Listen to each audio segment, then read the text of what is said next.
Nouvelle Génération TV, vous informer, c'est notre passion. Allez, fatigue-toi! Fatigue-toi!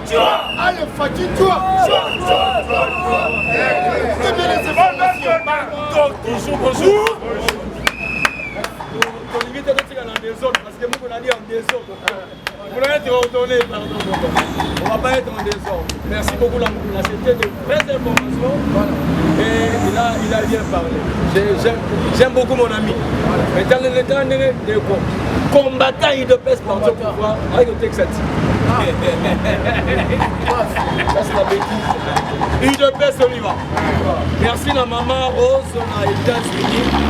Des petits gens à Londres, des gens en Allemagne, pour la remarque, une fois de plus, ils vous ont encouragé. Hein? Maman Rose dans les États-Unis, des Londres. Donc, après 6 millions de mots de mine pour le travail qu'on fait. Mais une chose, le Parlement est je dirais, nouvelle génération, n'est pas un Parlement uniforme.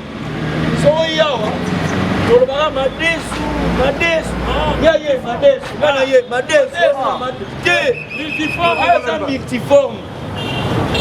Il y a un moment où une spécialisation. Moi, quand je parle, je sais qu'il y a des infos. Ah, je viens maintenant analyser. Excusez-moi, moi j'aime les analyses. C'était de voir que Nazouan Namoro depuis 2010. Il y avait un problème. Le vieux Étienne a oublié un poteau. Abel qui a Kinshasa. Les Congolais comprennent. Dans ma vie, changement de mentalité, c'est une étape de vie. Il y a un moment où il y a un moment où il y a on a dit que le bien, on a dit ma casa tant que Komora, les qui a Kabila, José Makila, mais Souébi Moutouté, José Makila fut voleur depuis. Makila m'a fait. Alors on a dit une vérité.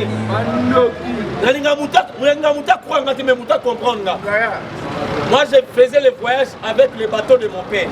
Je montais l'Équateur qui s'en va dans une poteau. Il entrait aussi Kassai. Bateau et balai. Il y a bateau papa dans ma zagui chez vous. Une photomatique l'Équateur 2010. On appelle ça rapport à José Makila. Vous voyez qu'il y a gouverneur de l'Équateur. Il y a un second. Il y a un MLC. Mais dans la bateau, c'est pas comment on dirait que la bateau même qui sont. Qui était MLC, voté MLC, mais comment vas-tu là? Perdu. José Makila a volé à l'Équateur, c'est moi qui l'avais trahi. Je vous dis, Gakotara, soit comme il a Wendy Sekli. Donc on a quelques kilomètres à Wendy Sekli parce qu'on allait acheter les maïs. Là, on soit Massam. C'est pas dans son Massam. Donc quand on a un Chinois à 40 km à Wendy Sekli. Je sais pas. Les mandats à Wendy Sekli, c'est quelques kilomètres. Mais où est-ce qu'on a Wendy Sekli à 40 km? Les Chinois, que le rotaba ma banque à l'abso, en ce moment il y a opéré. Vous êtes que c'est José Makila, il était gouverneur. Dans ça, il a une marche. Il devait se vivre. Comme combattant, il devait. Dans le fédéral, il y a un banaka. Le banana, il y a un mengue. C'est à proximité dans mon discours. Si il y a un gouverneur à Kima, et tu le un voleur. Rentrer à Kinshasa, je donne les rapports, la permanence de la mission, mais ça même le vieux tient des rapports écrits. Que Mouto a eu dans l'Équateur, a eu dans le mais, quand on met le soin, José Makila, comprenez, il était voleur depuis. Il y a des choses, José Makila est inné voleur. Un voleur inné. Aboutama voleur, encore le voleur, puis à Koufani voleur. Ouais, Makila m'a fait. Comment ça sera compliqué? José Makila, Isanga Banganga Bandoki, on a comment compliqué. Il devait se vivre. Je ne vais pas m'attarder pour ne pas faire son buzz là. Mais on dit qu'à Pascal Zamouyi, non, attendez comment on a. Je m'a dit là un dossier Vital Kamere et Bahati Lupoé. Voilà. Deko Vital Kamere, directeur du cabinet. Directeur du cabinet. Non, mais là pourquoi? Au monde, il y a guerre entre Vital Kamerhe et Bahati Mikolo. Vital Kamerhe veut suyer, à mouiller moi, Bahati Mikolo. Mais il oublie, quand tu parles de Laval, il faut parler aussi de l'amour. Comprenez? Tokei, na Genève. Ils ont fait ce qu'ils ont fait. Ouais, parce qu'ils sont là, Genève. Comment on parle de Félix? Ah, moi, on m'a appelé. Donc, quand on a fait ça, c'est pourquoi? Quand il a Félix, c'était ah, moi, on m'a appelé. Félix, ils sont là, Genève bien. Il y a un gars qui dit moi. Oh, Atika qui Nani, oh, Fayoulou. Il est mort dans sa gamme. Il a accepté que pas qu'il n'ait pas parce qu'il y avait déjà un complot. Les basés connaissent l'affaire. Ils ont amené l'argent à Genève. Il n'y a pas la vie dans CD, ils ont la président. Parce que Félix savait qu'à Kobo et à moi après. Pourquoi? Occuper sa présidence, à la parti politique a été implanté où? Le parti politique a été implanté dans la place enseignement. Dans Kasabou. Parce qu'on peut se présenter. Azan, un siège partout. Studio. Yabou, c'est bien Ligablo. C'est pas personne président. Bonsoir. Mais la Robert Camino Bord, je vais retirer ma signature. Il n'est pas à vivre. Je vous dis, ce n'est pas ce que nous avons fait ici à Kinshasa, la chose était là-bas. Ici c'était seulement la matérialisation. Tout était préparé là-bas. Mais, chose, tant qu'on commence à Genève, Félix est un Kenya. Dans l'autre. Ouais, il y a un faiseur du roi. Félix, sachant qu'il sera président de la République, n'a jamais la parole à Sainte-Thérèse. Dans le faiseur de non, mon besoin, mon envie, c'est de ne pas être premier ministre, mais être président de la République, la Sainte-Thérèse. Donc, déjà, la conception de Félix, il savait que la présidence est entre ses mains. Mais le ministre chinois, là on soit président, nous nous donnons la majorité parlementaire, on soit primature. Ouais. Il devait se vivre. L'accord, il y a cash. Il devait au pouvoir. Yo, INC, nous qui avons la majorité parlementaire, yo, on soit primature. C'est que l'homme n'a pas fait. Il a échoué. Monsieur Kamere, tu n'as pas fait cela. Monsieur Kamere n'avait pas échoué. Il a fait ça sciemment. Kamere et Binin sera son majorité parlementaire de la primature. Qu'est-ce qu'on fera? On prendra le projet à IDPS pour mettre comme loi. Il y a quoi ça comme IDPS? Il y a mal où nous sommes à bout tous dans la majorité parlementaire. Tous avec primature, on va céder la primature. Kamera Salango, voyez Baki. Après ça, il y a une primature parce que le projet la vidéo comme en loi. Un projet se transforme en loi et comme un rappel programme. Et l'on va projet à partir et continue le Parlement comme une loi.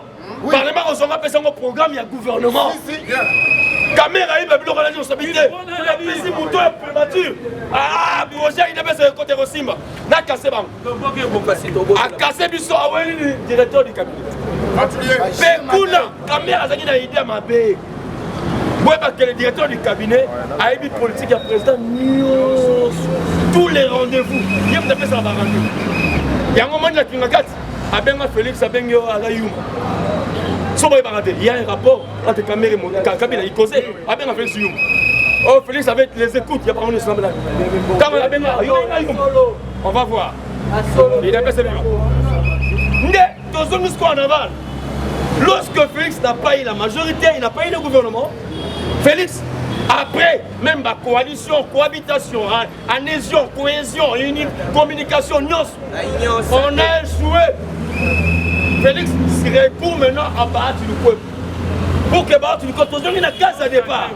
Parce qu'en amont, Kamer travaille aussi avec M. Jean-Marc Kaboun.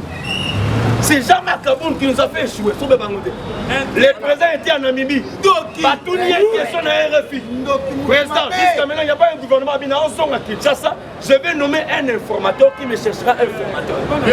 Naboutou Nango, Kamer, Nani Jean-Marc Kaboun, oh non, la majorité s'élève sur ses mais par rapport à quoi? C'était une complicité. Pourquoi Félix a échoué? Parce que même que son Félix appelle une majorité parlementaire, dans le cadre du Parlement, il y aura une motion de méfiance d'un président. Le président sera sanctionné et celui qui va jouer l'intérim du président, c'était monsieur D'un moment. Ndé moment ni même il y a pas Koufa. Avec fait ça attention Lucas justice. Pour la besoin de pas bête nous. Ba bilo ressauté. Félix revient. Abouki bilo ko abi abensko ba tout ko Lucas na sko informateur. Il a nommé Baoutou comme étant un informateur pour nous chercher un formateur. Attention, il y a un informateur. Oui, selon la tu m'as mis ici formateur comme chef, il y a gouvernement. Mais aujourd'hui, nous avons un gouvernement. Le travail a été fait par M. Baoutou. Parce qu'il y a comme au consulté. Camer a consulté. A combien de temps il n'est pas mort. Au conservateur, c'est lumineux. Impudique. Il n'est pas sa vivant. Mais on ne sait pas. Qu'est-ce que Camer veut nous dire? Et une chose, Camer n'a pas d'exemple à donner aux Congolais. Congolais, je ne comprends pas. Ce monsieur n'est pas Congolais. Il n'a pas aussi d'exemple à nous donner. Mais ce Camer, il doit s'en foutre en l'air là. Laissez-nous en paix chez nous. Nous sommes chez nous. Toi, va chez toi. Là, on fait Sabino maintenant. C'est que le vieux Etienne avait dit au bureau. Bandeko, Bandimam, je ne suis pas à j'étais vivant, dans le bureau. Moi, on va passer dans le Congo. Nedar Impata, il est vivant. Bouzengo Vincent, il est vivant. Moi, José, il y avait un autre fédéral qui s'appelle Ilou. Tu fais un bureau à présent Etienne. Oui, bureau à présent Etienne, oui, à 10e, dans la résidence. Dans la coin. Via Côte. Habite, tu ne viens question, mon papa Etienne. Tout le monde a invité Camer, il va et vient, va et vient. Il vient, il sort. Vous avez invité là dangereux. Voici la réponse. Mes enfants, je connais tout ce qu'il vient faire chez lui. Lui de peste n'est pas une blanchisserie. Ok, réponse? Parce que ça, on a yabi. Mais une de peste, c'est une blanchisserie. Et ce qu'on a rabatté, chacun a son droit, chacun a sa manière de faire les choses. Mais à côté, Nicolas Messa tient 3 dossiers. Il y avait Nicolas Messa 3 dossiers. Kengo Adono, Vital Kamere, Kabila Kabani. Le président a pris les stylos dans son tiroir. Alors celui-ci, il est bon pour les affaires. Je lui ai dit d'aller faire les affaires. Ça c'était M. Laurent Lobiti. Kengo Wadon. Alors je lui ai dit une chose, d'aller chez lui, je peux l'aider à sortir président dans son pays. Alors bien, président, c'était M. Vital quand même. Mais avec ces bonhommes, je ne peux pas travailler avec lui. Bonhomme, c'était quoi? C'est monsieur. Bonhomme, double point, moi la bitinda. Quand on dit que tu es un bonhomme, moi la bitinda. Comprenez déjà, Namouti a bien Etienne, a bien à sa propre n'a pas fait. Oyo, à quel point la banque n'a sungaye. Oyo, Azali, bonhomme. Mais aujourd'hui, Moutibako Sunga comme il a présent à Congo. Kenya na Burundi. Tous les iniculos qui veulent être ici, allez-y chez vous. Il était présent des étudiants burundais ici au Congo, délégué. Mais aujourd'hui, Congolais, par rapport à quoi? À ma président, ton dimanche, il y a un politique qui a Vital Kamere. Maintenant, ces jours, il combat les vieux Bahati. Viens Bahati, Kemba. Bahati, nous combat Kemba, dit viens, Kemba. Viens, encouragement. Salam Moussala. Toka Liboso, Tole. Babounisi Bahati. On combat maintenant, monsieur Mbosso Mpo Diakwa. Ce qui se passe dans la bande, c'est contre Félix. Comme Félix a des amis, maintenant, on va toucher, yé. Beta Chino. Beta Fumusu. Betanga au touché. Parce que nous sommes ensemble. Oui. Et d'après ça, si tu veux terrasser un baobab, on va ma branche, ma racine secondaire, avant ma racine pivotant. À partir de... Mais attention! Attention!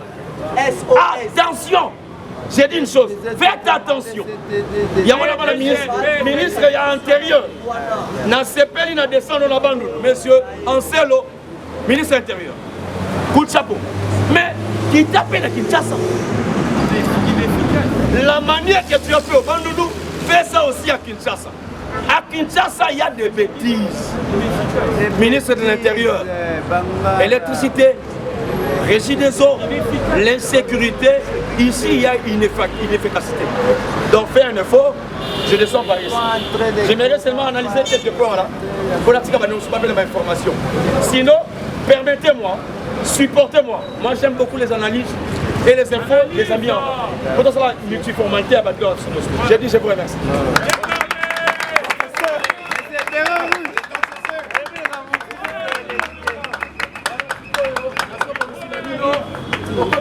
Président la mission Olivier.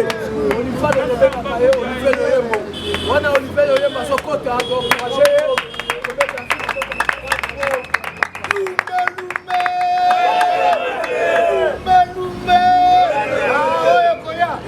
Allez, fatigue-toi. Fatigue-toi. Allez, fatigue-toi. C'est bien les informations. Viva! Combattante de l'IDPS, bonjour. Lelo, nazolinga bopesa litoi parce que bibundeli oyo gouvernement congolais auti kozomba na Russie et puis monsieur makambo parce que lobby monsieur Paul Kagame masala qui point de presse mwana mama mambu maso Masobele.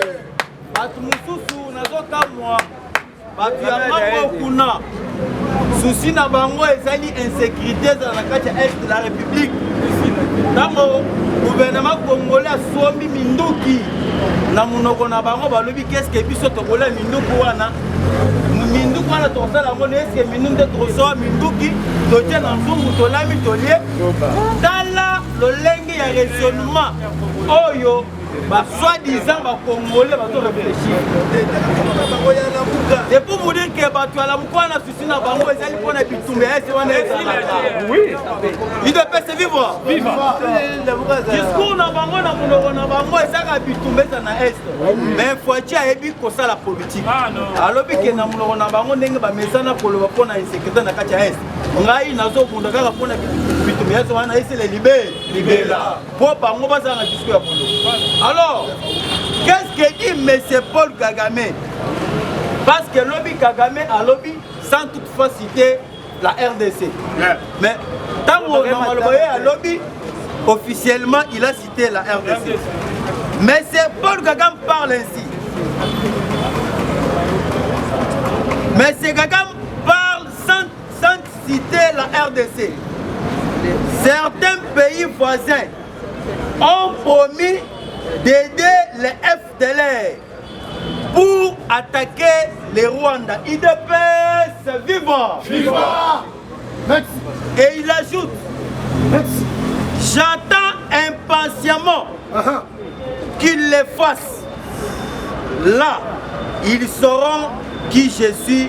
Je sais qu'ils prennent du temps pour agir. Gagama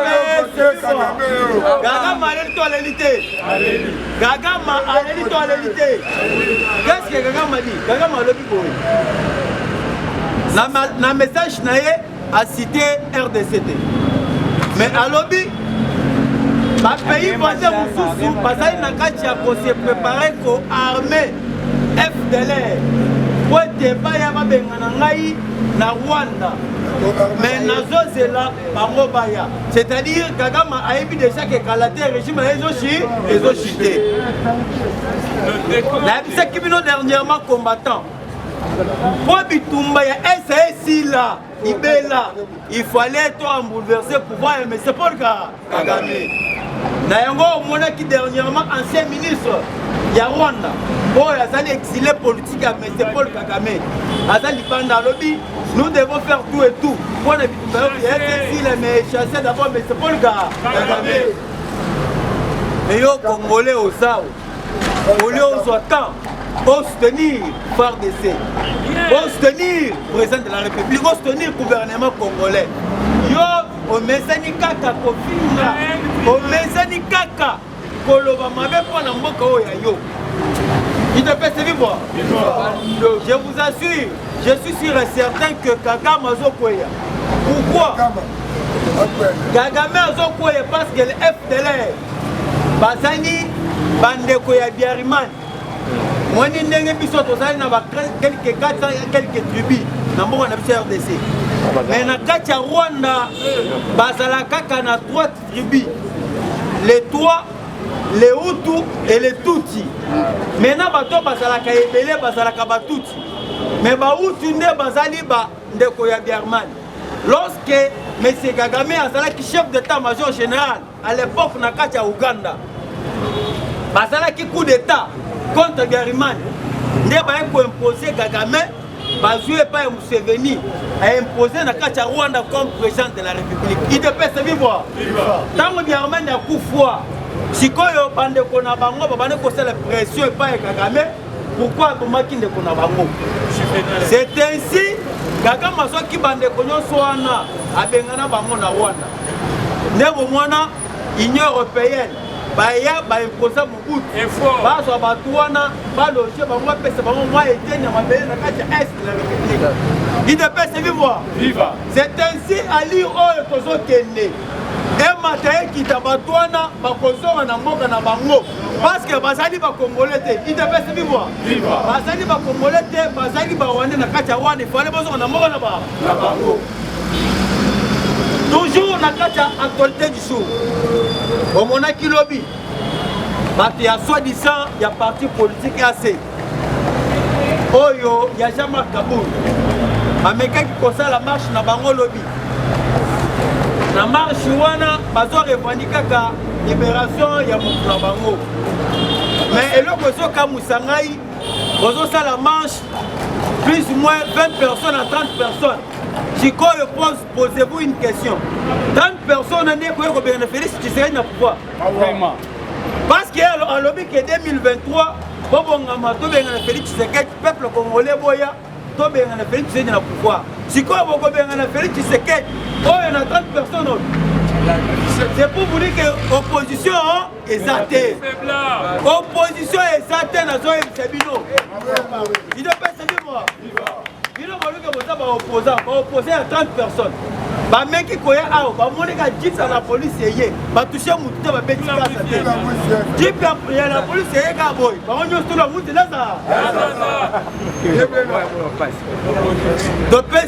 est vraiment raison parce que Fouati a l'opposition à péter. Opposition est zatée. Biso toyebi na opposition. Biso ça l'opposition va pas nous profiter biso. Quand ça l'opposition qui a connu comment. Mais les lois opposants aux gouvernement congolais fait ba opposant. Les lois opposants azo sala marche, azo na kati ya mutuka. Faulu. Yo so mwana wapi? Yo zo sala marche, ozo fona na kati ya mutuka. Wana opposition ya lukuta. J'ai dit bien parlé. IDPS c'est viva. Viva. IDPS c'est viva. Viva. IDPS c'est viva. Viva. Viva. Viva. Si c'est le super national, félicitations de la République. Ok, bonjour. Bonjour les sous. Bonjour. Ebwenge. Bambangi na betu. Ebwenge. Voilà. Ok, si on a Équateur. Na Guado na Gemena. Voilà, Baluba, bande on a vu ça kana na Baluba. Fati wetu. Jambo sana. Mwana mama Mwana mama. Chela Maduda Kisantu Kisolokele. Balobaka toujours battu l'ampaka monape. Cela veut dire qui vivra verra. Au tiete bomonia. Donc au Betama solo ya ba ADF. Il y a M23 au Bakomi Kolela. Donc il coupe. Il y a ravitaillement en arbre. Va même dans les médicaments. Coupure générale. Bengani Monisco, mais au Koyoka, ADF a commis le retour sur la arme à souter. Aux à Soudan Master, IDPS est vivant. Donc ça c'est le slogan Fatime. Donc au Betama Solo à Paul Kagame, Ndenga Leli. On l'a dit déjà. Mais au sol et la nuit, puisque Awa Oni et Outiko confirmé Sikoyo Oni, le rapport n'a pas mon conseil au Bakotaki dernièrement, bandimi qu'il y a des liens entre l'armée rwandaise et les M23. Betelem Kwantombo.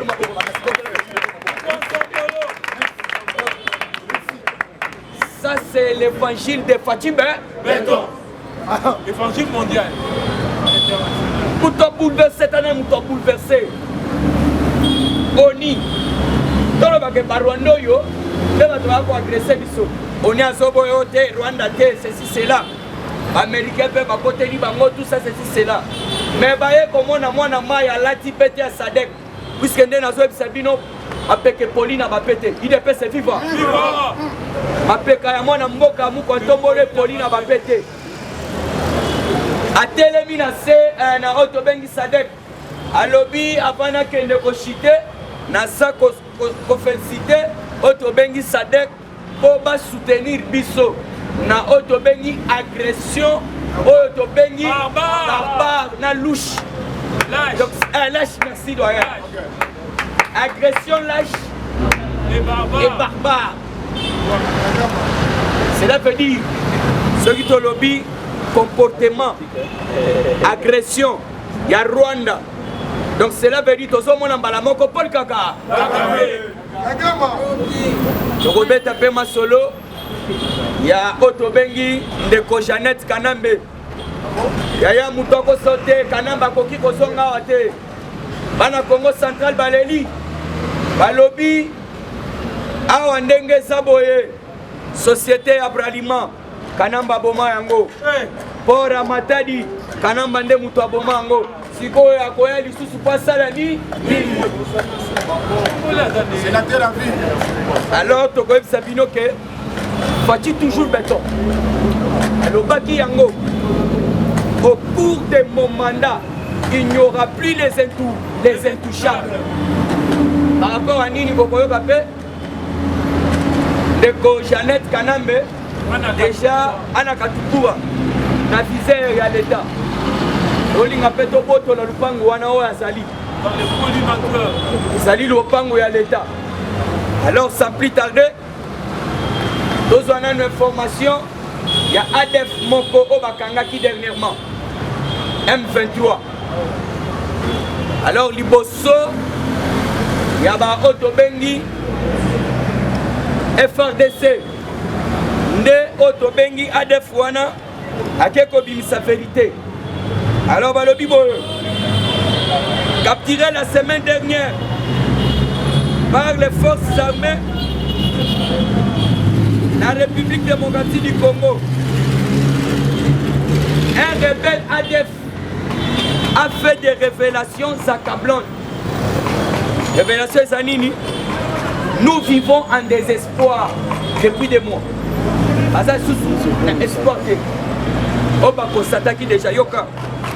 Nous vivons en désespoir car il y a bien maintenant à peu près un mois que tous nos chaînes de ravitaillement, en termes de santé, voilà tous les médicaments et nourriture ont été coupés, a-t-il indiqué, et lui de poursuivre en signalant qu'avec la pression de la population sur la MONUSCO, les ravitaillements en armes connaîtra des problèmes sérieux. Parce que la MONUSCO était censée jouer son rôle en allégeant cette tâche.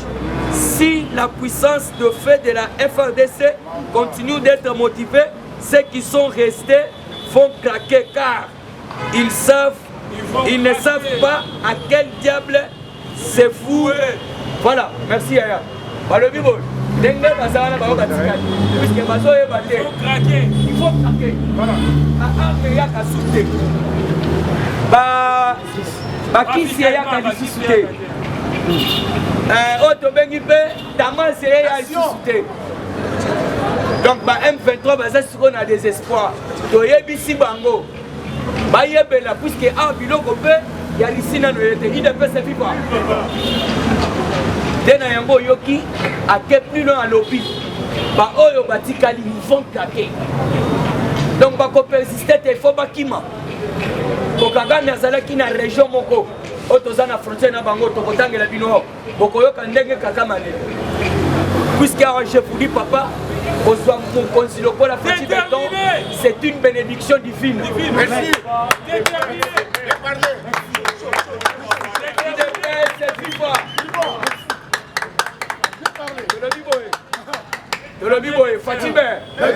Fati Beton na lobby kozwa mokonzi lokola Fati Beton c'est une réponse divine, bénédiction divine. tala eloko esalami baaméricain baza nde Bagdad baaméricain bango na bango à cause ya diplomatie ya Fachi Beton okocomprendre ici idps vivre ici akomi obenga biso tobengi ye te alobi biso tokomi partenaire privilégié. Mais oui. Sikoyo mituna ngai nazofanda chaque jour na lobi Nzambe merci beaucoup otosi président oyo vraiment mpona biso ministre ya défense azolobisa Gilbert Kabanda talamba arme oyo nyonso to eza wana babiloko qualité oyo yokokona nde oyo biso tokopesa bino yango par rapport à nini oni etelemaki elobi boye cette fois-ci les ADF se sont comportés comme un armement lourd et sophistiqué et non comme un groupe rebelle. Mais tokomi tuna bino boza na pona sécurité bokoya na manduki nini bango bakomo oyana manduki koleko ya bino wana photo changer diplomatie yango no moni mbala moko kuna na kati ya lisi nazoyebisa bino awa biliaki bango bikoki toujours na kati ya actualité politique actualité oyo na bandaki koyebisa bino mosusu ezali Fachi Beton alerte le gouvernement sur la situation de Congo Airways qui risque d'interrompre ses vols dans 2 mois. Alors, balobi boye, Congo Airways, et puis moi, donc qui te bengi nini na lingala et ça passe. Je suis moi Kokoso, merci doyen. Congo Airways, je suis Kokoso. Alors, chef de l'État dans le conseil des ministres, a télémélaki gouvernement, et puis il y a ciblé 3 ministres. Il y a finance, il y a Mangotali, transport. Alors, il y a Lombango, Bassi Salikambouana. Alors, pour monopoliser parole, bande komatali bazolela. Balobi boye, puisque bazo pèse information. L'information bande komatali bazo pèse ça, baza ko accuser chef de l'État. Or que le chef de l'État dans un régime semi-présidentiel, encore fin d'année, afin maboko bazo c'est la rapport. Alors bien sûr, bana matadi, bana boma, okozamboka, balana liboso ko kitakuna. Là ça sala meeting, merci. Aloba kenzela wana, bakotia minda, pour la sécurité ça là. Mais vous avez na bande qu'on a bino, voire même ba gouverneur, voire même ba député provinciaux, voire même ba grand diplomate à Congo central. Vous konzamboka si alobi. Bino pe bolande la dossier. C'est ça. Bolande la dossier. Chef de l'État wana poto ou soit wana babac de fête. Quand même ayo que muto Congo central azolukanga na présidence pour rappeler nga. C'est ça. Makambo na lobaki na Congo central. Il faut faire chaud na ba gouverneur, na ba député provinciaux puisque bangonde bazola lisa. Bazoye bateke Mobutu aloba yango. Quand le chef de l'État, le respect dû à un chef de l'État, c'est quelque chose de très sacré. Quand le chef de l'État parle, il faut pas exécuter. Alors, dans le Congo central, le président c'est Yoki, mais Bozana gouverneur, on est pas à chaque balle. Moi, je suis au Congo central à solo. Abanda ko s'occuper na Matadi, abanda ko s'occuper na port, na ba maire de la ville, abanda ko s'occuper le port ya Matadi Koufa. Port ya Matadi munene Koufa bolani na ba information tout le baté. Alobi port ya Matadi ba classango 5e na monde. Et plus performant na kati Afrique. Information bimi lobi. Port ya Matadi est bimi 5e na monde. Mais na kati Afrique ezali le plus performant. Alors pendant que Kochité, Tolobi Boye, Paul Kagame, a lobby aucun ennemi de nos voisins n'opéra sur le sol rwandais. Alors, hier, à ça qu'on souhaitait, qu'on le mette pour la ADF. Et bah, hier, on le met pour la FDLR. Mais bisous, tous en M23, mouvement la bango va créer. Alors, bah, une difficulté pour nous. Fachi aboyiba encore ya lukuta ya Kindoki. Abo rezani tozo ba Rwanda talanga Kindoki. Soit ba Rwanda wana kotisa bango na ba service ya sécurité. Ya République démocratique du Congo. Et dédié idepesi viva yoka kol mususu ya kindoke kopesa okanda ozwa chibanda obete tata coup de tête encore wana epesinga kanda eza nini ozwa or ya Congo or ya Congo yoka kor basinya na 2009-2012 apa nanu ya barwandais bafita biso puisque bawaresira tomona bango même na basena na banani tout ça mais loko esalinga pasi na motema na tali Fati azalaka mokonzi ya mboka et puis nazomona maloba pasteur ya Ghana bishop makambo aloba na Ghana ekosalama aloba au jour à venir le peuple congolais bango moko bakotelema bakorevendiquer yozala toujours président na bango Congo yoka kor pona chite accord wana eza nini or na biso ya Congo bazwa yango ekendaka nde na Rwanda bakende kotraye yango barafine yango etekama mpe kuna sikoyo tala bato ndenge wana bazosenga lisusu kana bazonga tala tokotikala dinosaure te awa puiske eza baresponsable baza kolanda biso alors tokoyebisa bango oyo nyonso tu akomeka mpo na Congo akokutana na Faci Be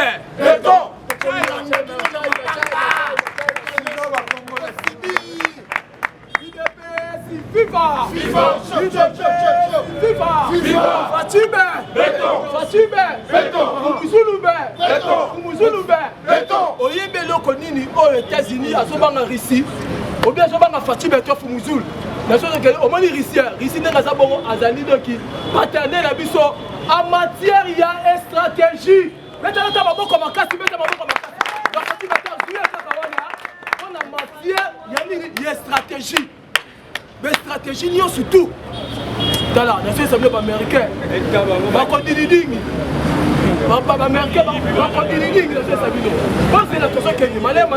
On comprend. Avant que le quelque chose, on a des champions. Des champions, Abdul, ministre, analyste. Voilà pourquoi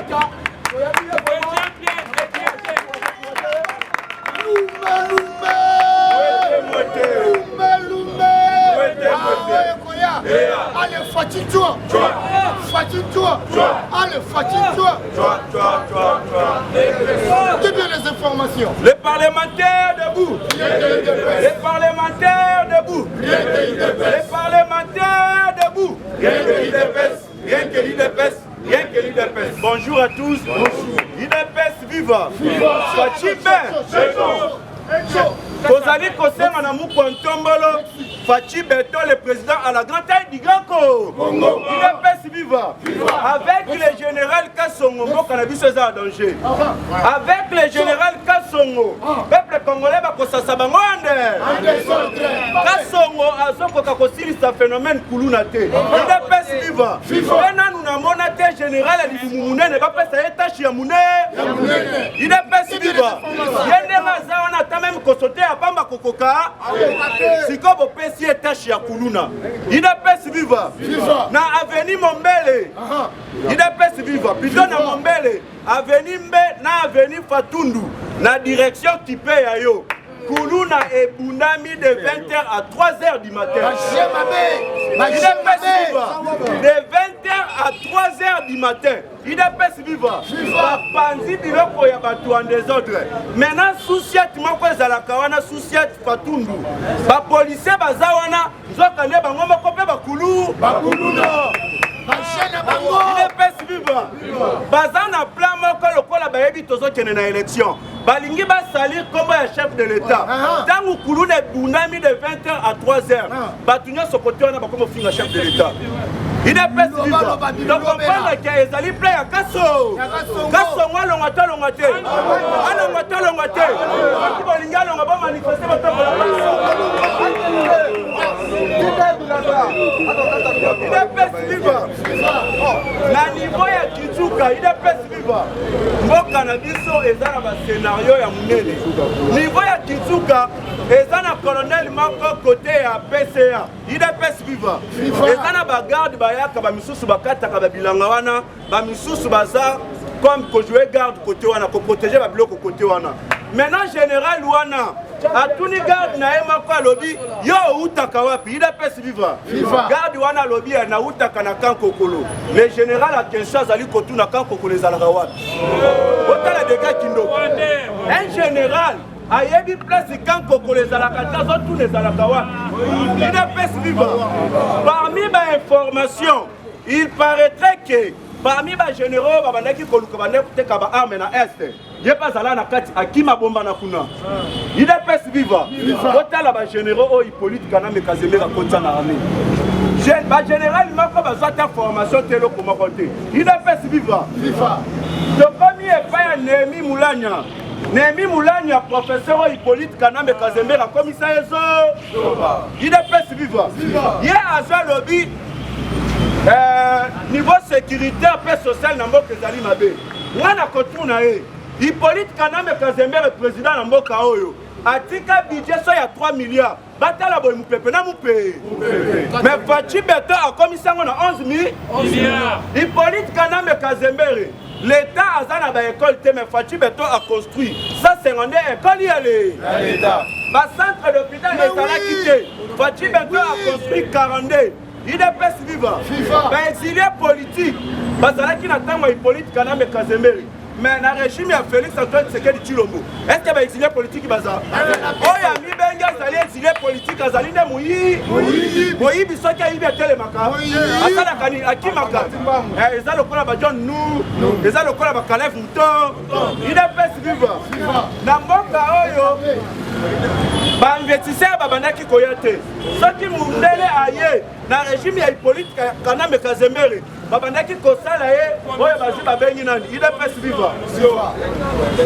viva retro commission pe babandaki koboma bango bazosala bango bangulu na kape na pembe na bango longo na ngulu koyeba te idps viva maintenant noyebi mulani ozoloba oyo Hippolyte Kanambe Kazemera zonga jamais à côté kalaka kozonga na mboka na bi ngoika sanja répondre à lobby soki ozali kondima eloko Félix Antoine Tshisekedi Tshilombo azali kosala te se kozando kimunde il est pes viva bengo ika sanja lobby na président actuel azali comme mboka na développement bako changer belé il est pes viva tomoni ba militant ya tomoni ba militant ya alliance pour le changement ya Jean-Marc Kabound basala qui marche lobby bazali ko exiger libération ya leader na bango il est pes viva alliance de changement na zobenga ngo alliance de trahison natala batango bazali ko sala marche 10 ya pamba il est pes viva oh la haute cour et le bas qui va libérer azala na résidence surveillée libanda mais leader na bino moko alobi nini atikala na boloko siko bino bozali kosala nini il est pes viva faut comprendre que bangulu Kabundi akotiselaki biso na ide en plus ba oba otambola na solo ya mbisi ya kamina il est pes viva yoka solo ya mbisi ya kamina bona Fachi Beto botombola na boko bokanga ba. Voici la différence entre un homme d'État et un homme politique. Il est pes viva. Le général-major Jean-Pierre Kassonga Kabouika, dans la vision du chef de l'État Félix Antoine Tshisekedi Tshilombo, rien qu'avec des engins, des vieilles engins, veut dire que engins à Kala, il est pes viva. Dans 5 millions de dollars, il réussit à produire le maïs au profit de la population avec une main-d'œuvre 100% congolaise, des baptiseurs ex-Kuluna. Il est pes viva. Le commisiko et pas Yamatata Po. Alors, de l'autre côté, expert en macroéconomie, veut dire macro détournement. Avec 300 millions de dollars, lui, il a vendu des engins agricoles de Bukangalonzo et se tape une université. Aussi, il veut devenir président de la République démocratique du Congo. Il est pes viva. A Souki Wanate, a sali parti politique, il a LGD. Donc, ce qui a totalement Zali, Ligue des grands détours. Il est pes viva. Avec Matata Pogno, soit comme Kaka, président Kaka ya RDC. A quoi détourner CD, on a totika la Kaka na R, il n'y a pas. Il est pes viva. Donc, comme il n'y a pas Paul Kagame. Paul Kagame a moni déjà bientôt en septembre. Avion de chasse na ba arme ezoyanako. Et pesi kobanga il est pesi viva. Alors biboé. Paul Kagame parle de la RDC sans la citer. Certains voisins ont promis d'aider les FDLR pour attaquer le Rwanda. J'attends impatiemment qu'ils le fassent. Là, ils seront qui je suis. Il est pesi vivant. Je sais qu'ils prennent du temps pour agir. Ça m'excite. Il est pesi vivant. Et si tu as nous ando. Yeba yango ba arme tango koya awa. Biso toponi na biso Ukraine na biso ezali wa. Il est pesi vivant. Ukraine na biso ezali wa. D'ailleurs, Kutuna Landi azali ko construire. Le Rwanda vient de lancer la construction d'une usine qui va extraire et exploiter le gaz méthane du lac Kivu. Objectif, donner l'électricité à 100% aux Rwandais d'ici seulement le fin 2024, plutôt fin 2023. Balinga va construire usine moko pour les pesa courant na Rwanda. Mais biso to sepeli construire ngo. Ba arme tozozo to bombarder Rwanda. Construire. Yomo yebiso bombarder usine ndengele la kapu. Na sentiment maka. Aluka ki biso akomona biso ande. Ida pes viva. To komi koto pona kende koshite. Incursion de Maïmaï, opposition de FARDC à la barre de Tchungucha. Certains éléments rebelles neutralisés par nos voyants soldats FARDC. Neutralisés par Maïmaï et la état de siège Mabo. Il est presque vivant. Mettez ça sur internet.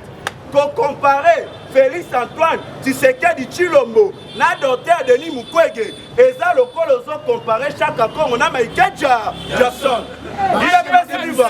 Maintenant boye masiko chaque accord on a Denis Mukwege.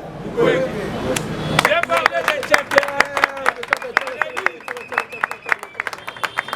Yango Moni, ayebisa kibilo boye.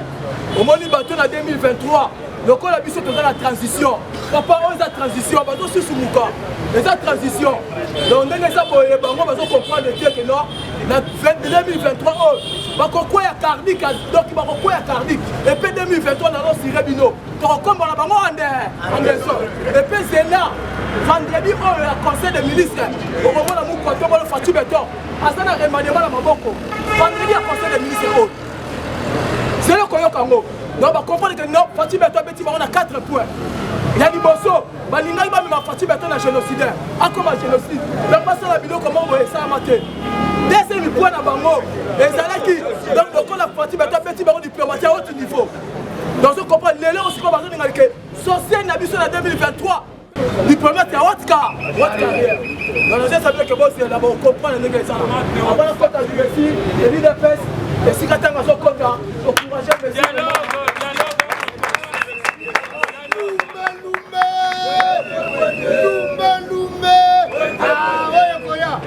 Allez, fatigue-toi. Fatigue-toi. Allez, fatigue-toi. Écoutez bien les informations. Il dépêche viva. Il dépêche viva. Wana mama. Mambu maso. ABC Binobo se fait déjà parce que politique est comme elle est. Awa bilia qui peut perdre na kabila bisali ligne.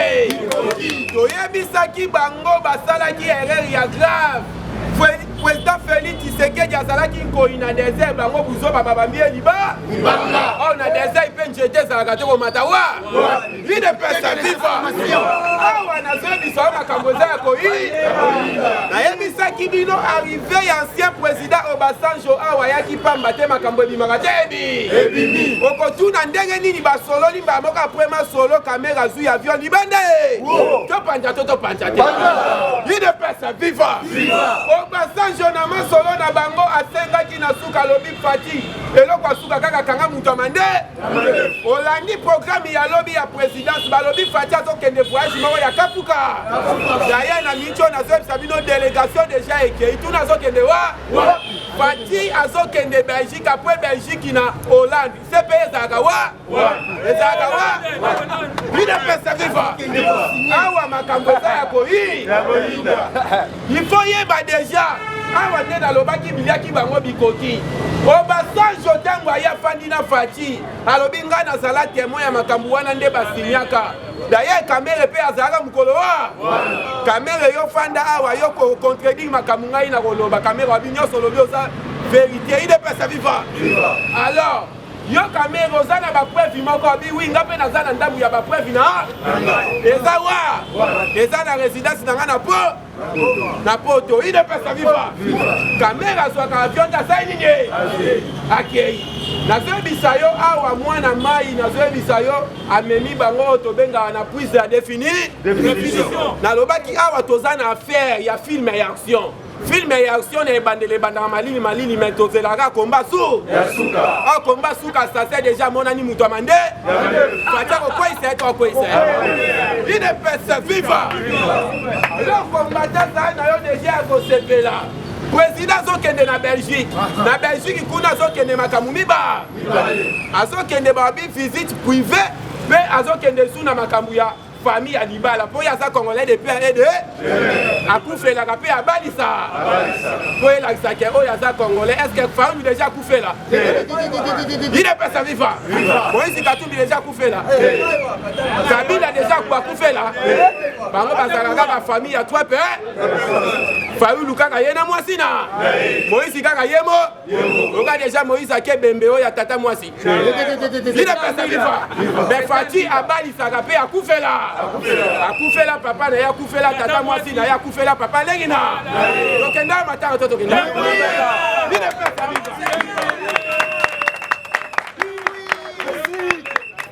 idepesa viva azokende libala après awa azokende libala musu kolongwa wana c'est la toute première fois banda le chef de l'état si bokonzi président azokende na Hollande eza siège CPI soki kotunaka CPI ezalaka na Hollande kuna nde fati azokende kopona bilo mpo bakotiele deja tableau na bilobi na bango yo atalaka boye bo banda ligne ya bato bande